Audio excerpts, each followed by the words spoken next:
parallel and perpendicular lines. I got a theorem for you.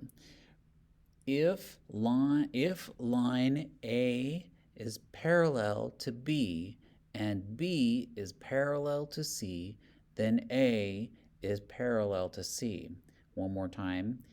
This is the transitive property. Anytime you see transitive, it means that when you have one thing that is true for the other, usually you're going to have three things. When you have one thing that matches the other, and then the other thing matches the center, then you can apply that across them. So in this case, you have A that is parallel to B, and B is parallel to C. That means that A is parallel to C. I can apply it across them. All right, let's move on. Next theorem. It's similar. It's the transitive property of perpendicular lines. I have three lines there, just like other transitive cases.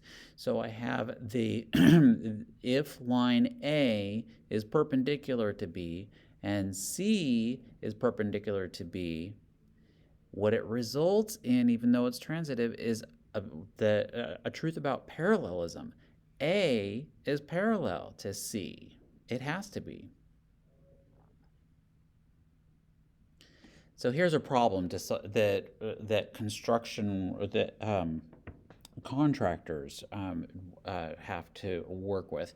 So when they are installing a door like so, oftentimes what you don't see on this is you don't see the wall that is right here. And over the top and on this side, you don't see the sheetrock there. There will be like a really ugly gap that goes through this, where you can see that the door frame is hammered into the frame of your house or school or wherever this door is.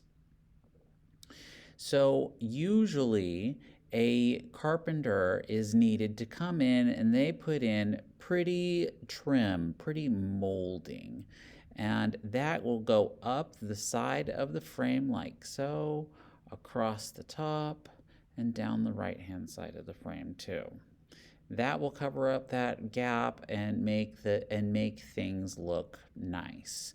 So over here, let's go ahead and read the problem.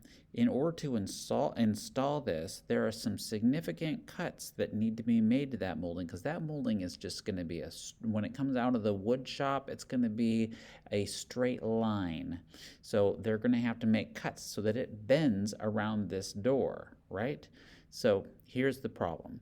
A carpenter plans to install molding on the sides and the top of a doorway. The carpenter cuts the ends of the top piece and one end of each of the side pieces at 45 degrees as shown. Will the side of pieces of molding be parallel? All right, so what they just said is that this piece of molding will need to be cut at 45 degrees. And this piece of molding will need to be cut at 45 degrees. This one, 45-degree cut there, and a 45-degree cut there. So number one, the carpenter had to make 4 cuts. 1, 2, 3, 4. Each one is at 45 degrees. That works out because on the left side, 45 degrees plus this 45 degrees equals a 90-degree turn.